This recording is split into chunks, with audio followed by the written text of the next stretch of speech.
Assalamualaikum warahmatullahi wabarakatuh.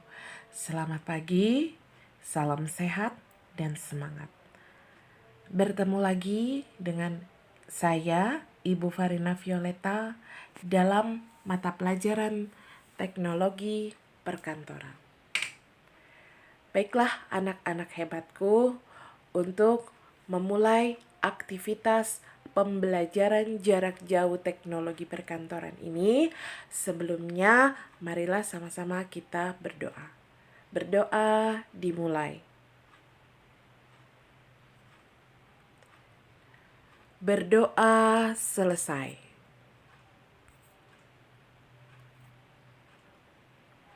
Sudahkah kalian mengisi link presensi? Bagi yang sudah, Ibu ucapkan terima kasih.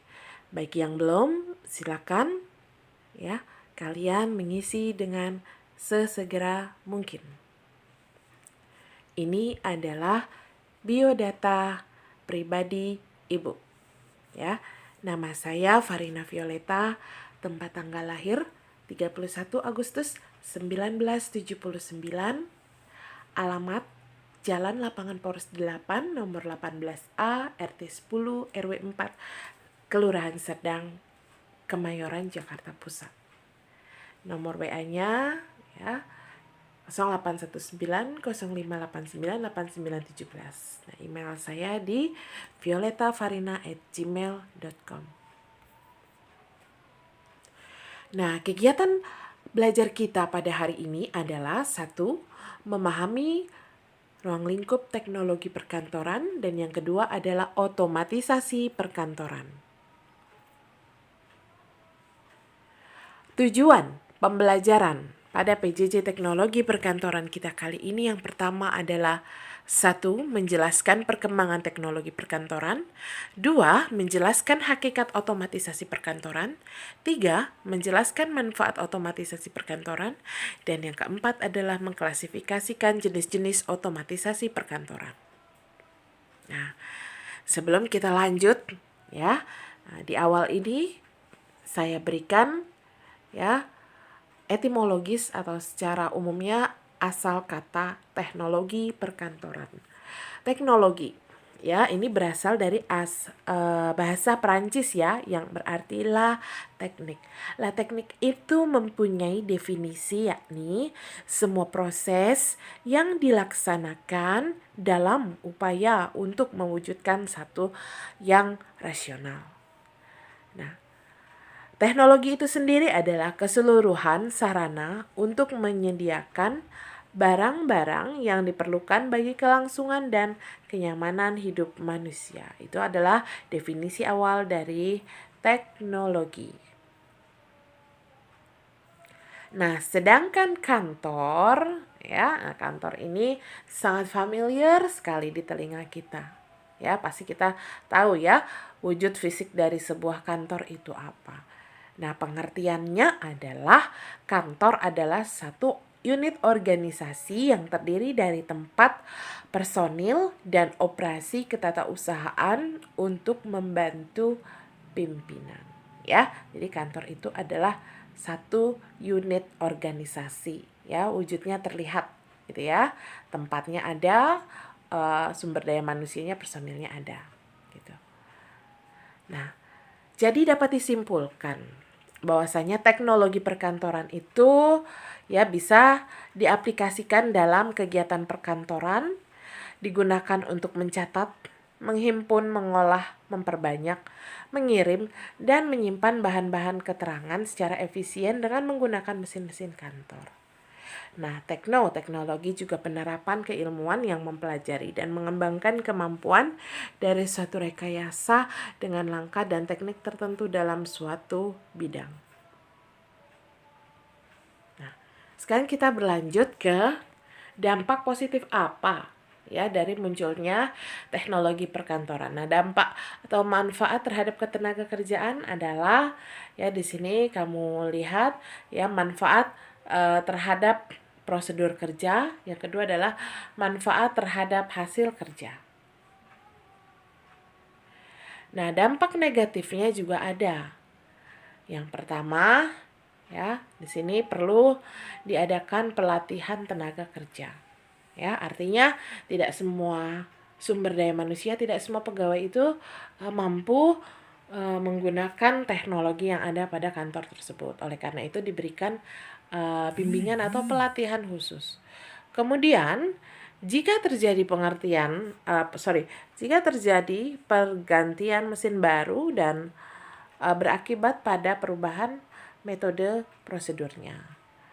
Dan yang ketiga, pemeliharaan mesin yang kurang baik akan menimbulkan sebuah pemborosan.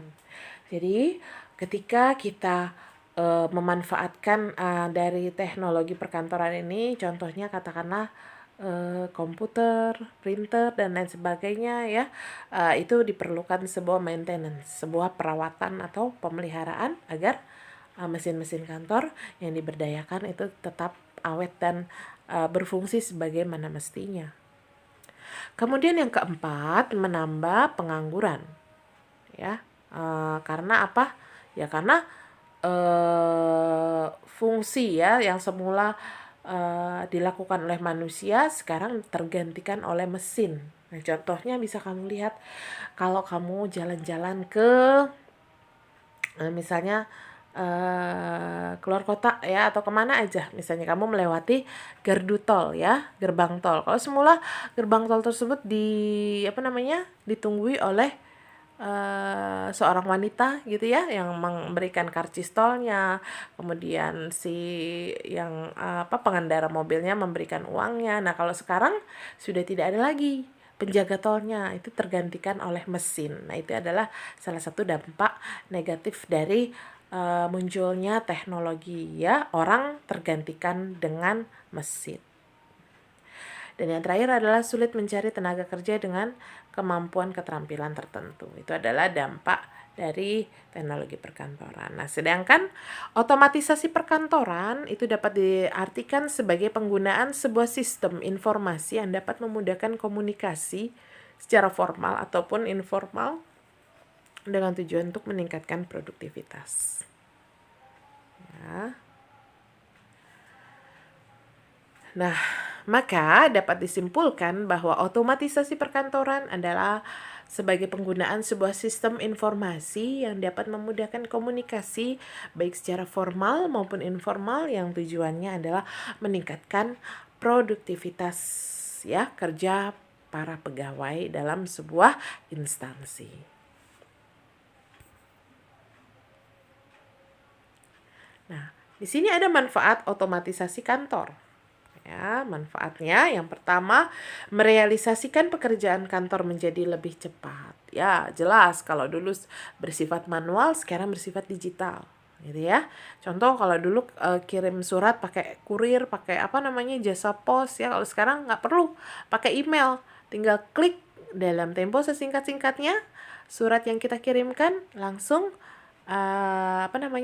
tertuju di si penerima suratnya melalui email ya, cepat jadinya. Kemudian yang kedua yaitu mengurangi kebutuhan staf dalam jumlah besar.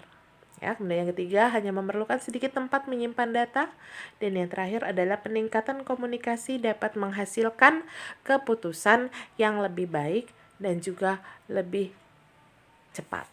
Ya, manfaatnya itu. Nah, kamu lihat di dalam layar jenis-jenis pemanfaatan dari teknologi dan juga otomatisasi perkantoran. Ya, kamu lihat di gambar di situ salah satunya adalah melalui email ya, Gmail yang kita pakai, Yahoo atau Gmail ya, kemudian dari Skype, kemudian dari contoh itu kamu lihat beberapa pegawai sedang melaksanakan video conference ya. Sekarang zaman udah canggih, termasuk kita melakukan pembelajaran jarak jauh ya, salah satunya bisa menggunakan YouTube, bisa menggunakan Zoom meeting, bisa menggunakan Google Meet, dan juga menggunakan platform-platform lainnya yang membantu keterlaksanaan tujuan pembelajaran kita. Ya, sama ketika bekerja juga demikian. Gitu ya, untuk mencapai goal atau tujuan dari pekerjaan itu sendiri apa. Nah, dengan teknologi, dengan pemanfaatan otomatisasi kantor, segala sesuatunya jauh lebih cepat, mudah, efisien, dan juga profesional. Gitu ya nak ya. Baiklah anak-anak hebatku, demikian paparan dari materi pembelajaran kita di KD pertama mengenai ruang lingkup teknologi perkantoran dan juga otomatisasi kantor. Oke, baiklah anak-anak hebatku, untuk mengakhirinya marilah sama-sama kita mengucapkan alhamdulillahirabbil alamin ya. Tetap semangat dalam belajar walau kondisi pandemi. Tetap jaga kesehatanmu selalu ya, prokesnya ya, dan tetap senantiasa menjaga konsistensi kalian dalam belajar. Demikian Ibu akhiri ya. Assalamualaikum warahmatullahi wabarakatuh.